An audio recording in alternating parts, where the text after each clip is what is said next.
A woman will literally rewrite the entire story of your relationship inside her head. She'll rehearse the breakup speech, mourn you, and mentally move on. All because you failed to do something she desperately wanted but refused to ask for. And the worst part, you'll have absolutely no clue it even happened until right now. Because I'm about to tell you everything. Let me start with a confession. I almost didn't make this video. And not because the topic is uncomfortable. Trust me, I have zero shame. But because what I'm about to share breaks an unwritten code that women have been silently protecting for generations, researchers at the University of Texas conducted a multi-year study on communication gaps in romantic relationships. And they found something that should genuinely alarm every man watching this. 72% of women admitted to wanting specific behaviors from their partner that they had never once verbally requested. Not because they forgot, not because it wasn't important, because they believe that having to ask would strip the behavior of its meaning entirely. She would rather go without the thing she wants than have to explain it to you. That's not stubbornness. That's not a flaw. That's wiring. And if you don't understand that wiring, you will keep losing women who were completely in love with you, and you'll never understand why they left. Now, I titled this video Dirty for a reason, but probably not the reason you're thinking. Some of these are physically intimate, sure, but most of them are dirty in a different way. They're the thoughts she buries because society told her wanting them makes her too much, too needy, too traditional, too intense. So she shoves them into a mental vault, locks it, swallows the key, and prays that somehow you just figure it out. Well, today is the day you figure it out.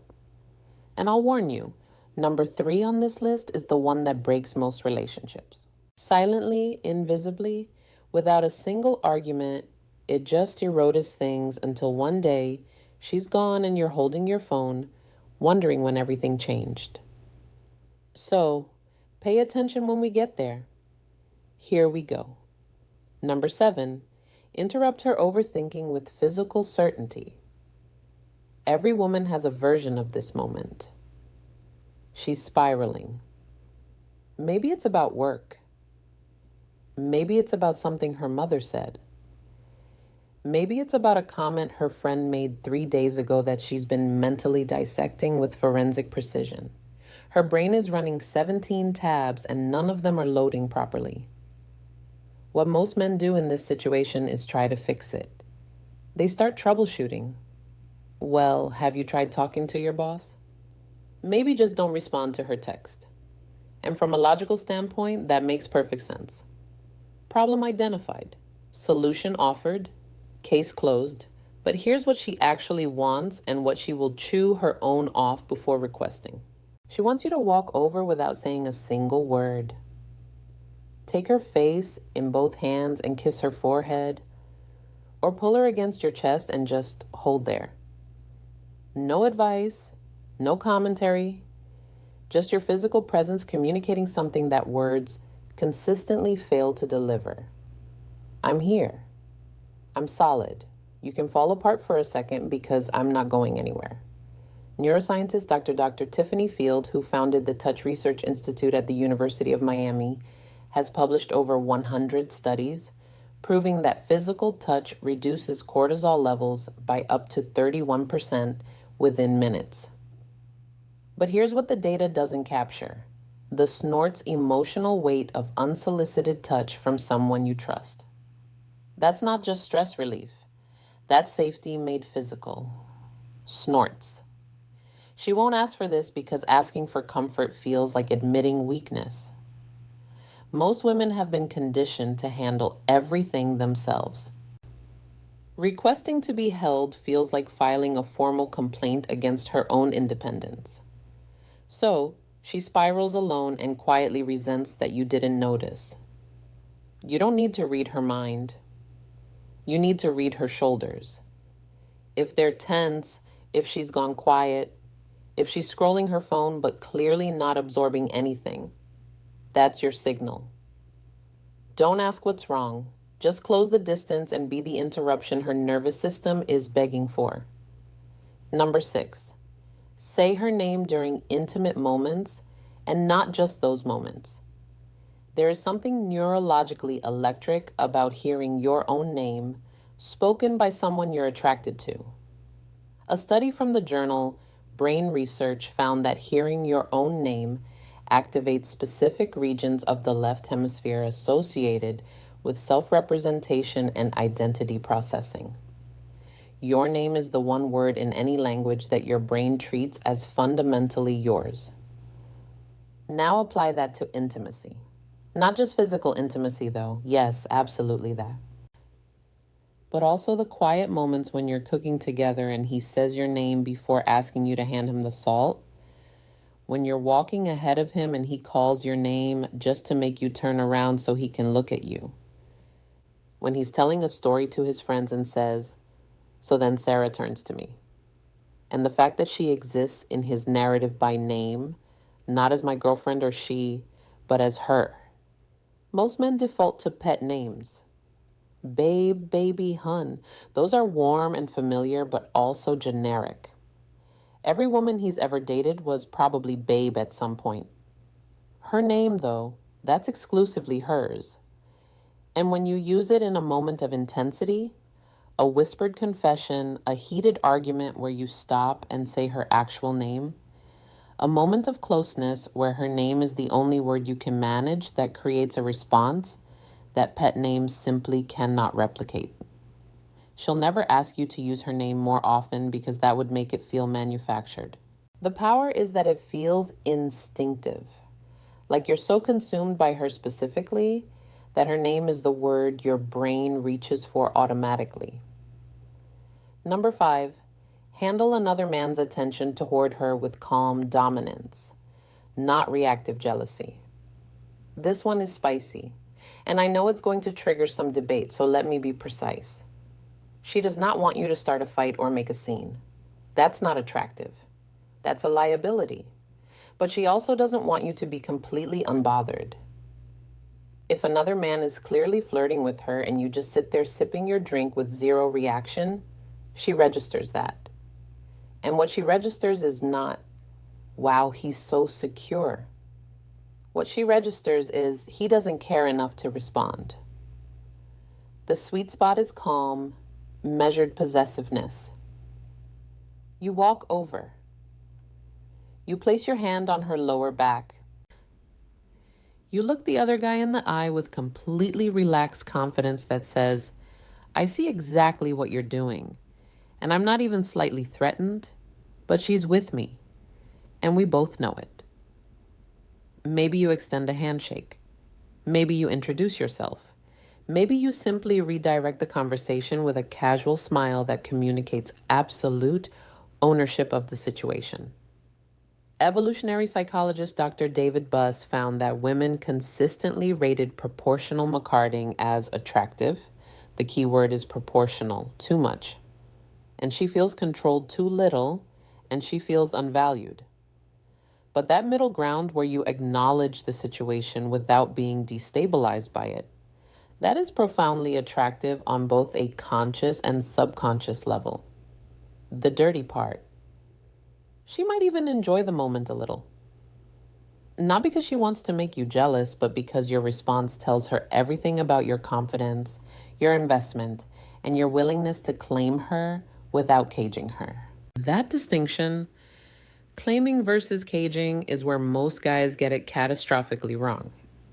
Number 4, take something off her plate without announcing it. This is the silent killer of female attraction, and almost nobody is talking about it.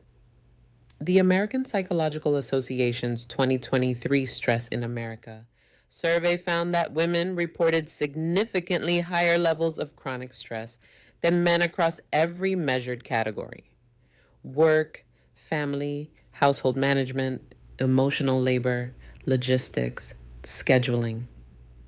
She is running an invisible project management system in her head at all times, and most of it goes completely unnoticed.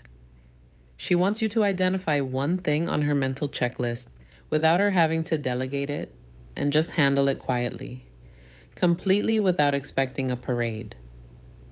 The car needs an oil change. It's done. She mentioned the kitchen faucet is dripping fixed by the time she gets home. She's been stressing about groceries. The fridge is stocked not because she asked, because you paid attention and acted. Researcher Eve Rodsky calls this cognitive labor in her book, Fair Play.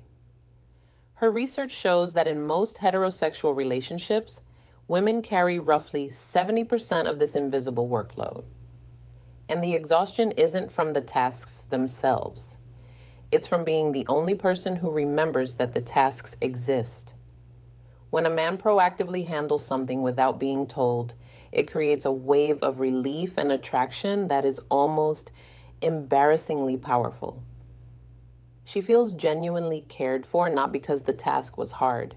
Because the noticing was rare, she'll never ask you to do this because asking you to take something off her plate is ironically another thing on her plate. The moment she has to identify the task, explain it, and follow up on whether you did it, she's done more work than if she'd handled it herself. The magic is in the initiative. The magic is in her coming home and realizing something is already done. And she didn't have to think about it for even 1 second. Men who master Claw's throat, this become addictive because in a world where she has to manage everything, the man who manages something for her becomes the only place she can actually rest. Number 3. This is the relationship killer I warned you about. She wants you to pursue her after you already have her. That's it. That's the whole thing. And it is staggering how many men completely abandon this the moment the relationship becomes official. During the dating phase, you were incredible. You texted first. You planned dates. You complimented her without being prompted. Every interaction felt like you were actively choosing her. Like being with her was a privilege you didn't take for granted. Then you got comfortable. And comfort is wonderful. But somewhere between comfort and complacency, you stopped doing the things that made her fall for you. Not because you stopped caring, because you assumed the work was done. Dr. John Gottman, whose research has predicted divorce with over 90% accuracy, identifies this as the erosion of turning toward. His data shows that couples who eventually separated had a turning toward rate of only 33%, while couples who stayed together maintained a rate above 80%. She doesn't need grand romantic gestures every week. She needs evidence, consistent, undeniable evidence that you would choose her again today. That if you met her for the first time this afternoon, you'd still pursue her. That she hasn't become furniture in your life. She will never vocalize this because saying, "I need you to pursue me again," feels desperate. So instead, she goes quiet. She pulls back. She starts investing less because you invested less first. And by the time the conversation happens, if it ever does, the distance has already hardened into something much more difficult to reverse. A random Tuesday text that says, "I was just thinking about you and had to tell you," takes 4 seconds to send and can sustain weeks of emotional connection. A planned date night, not because she asked, but because you refused to stop being the man who plans things, communicates more than 1,000 "I love you" on autopilot. The men who keep pursuing their partners long after the chase is over are the men whose partners never stop being in love with them. The men who stop, they become roommates slowly, painlessly, and then all at once. Number 2, be verbally explicit about your desire for her, specifically her. Most men think women want to hear that they're beautiful, and they do, but your beautiful is the baseline. It's the equivalent of tipping 15%. Snorts expected, and it doesn't leave an impression. What she actually wants, what makes her replay your words at 2 a.m, is Snort's specificity. Not, "You're beautiful, but The way you tilt your head when you're thinking about something serious makes it physically difficult for me to concentrate. Not, I'm attracted to you, but I watched you walk across the room at that party, and I forgot I was mid-con conversation with someone. Not, you look good, but that thing you did with your hair today, I've been distracted since this morning, and it's becoming a problem. The dirty element here is intensity. She wants to feel like your attraction to her is slightly unmanageable. Not in a threatening way, in a way that communicates, you have disrupted my ability to function normally, and I am not even a little bit sorry about it. That raw, almost confessional quality where you're not delivering a compliment, but admitting to a condition. That's what makes women feel genuinely desired. She'll never ask for this because you can't request obsession. It has to come from authentic overwhelm. And the beautiful thing is, if you actually feel it, all you have to do is stop censoring yourself. The thoughts are already there. You're just not saying them out loud. Start saying them out loud. Number 1, physically move her. I saved this for last because it's the one that makes women lose their composure fastest, and it's the one men are most hesitant to do. She wants you to physically guide her, move her, reposition her with confidence, and without asking. First hand on her waist, steering her to the other side of the sidewalk so she's not walking next to traffic. Fingers laced through hers, pulling her in a different direction because you spotted something you want to show her. Palm against her lower back, guiding her through a doorway. Hand on her thigh under the table, not groping, not performing, just present. Standing behind her, both hands on her hips, gently turning her towards something. A study published in Evolutionary Behavioral Sciences found that women rated physical assertiveness defined as confident, non-aggressive physical guidance as one of the top 5 indicators of a desirable partner. This behavior activated associations with protection, decisiveness, and physical confidence simultaneously. The psychology behind this is primal. Physical movement communicates that you are present in your body, comfortable in your strength, and confident enough to occupy space and to include her in that space.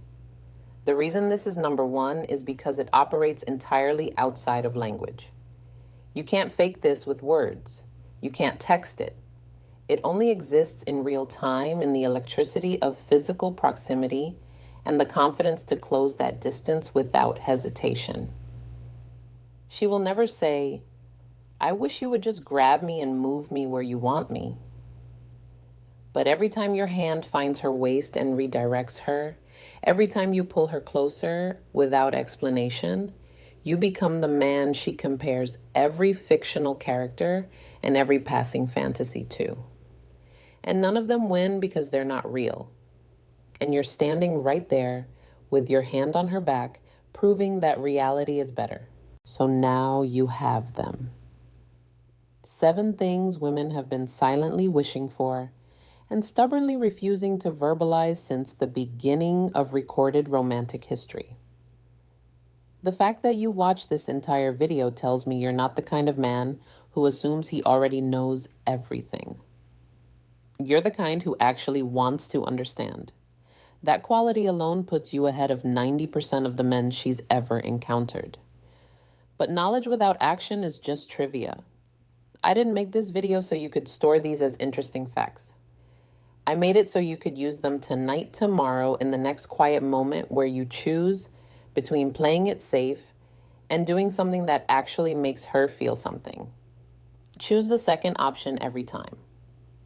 Now here's something that ties everything together in a way that might genuinely change your next interaction with her. While you've been sitting here learning what she secretly wants, there's an entirely separate reality playing out on her end that you're probably blind to. She's been watching YouTube. She's been evaluating, calculating, and in many cases, she's already made her decision about you. The verdict is in, and she's not sharing it. The video appearing on your screen right now is called 4 Clear Signs She's Already Chosen You, but isn't telling you. And if you don't watch it next, everything you just learned becomes only half the equation. Knowing what she wants is powerful, but recognizing when she's already decided you're the one, that's the difference between a man who's trying and a man who's already won without realizing it. It's right there. Go watch it now.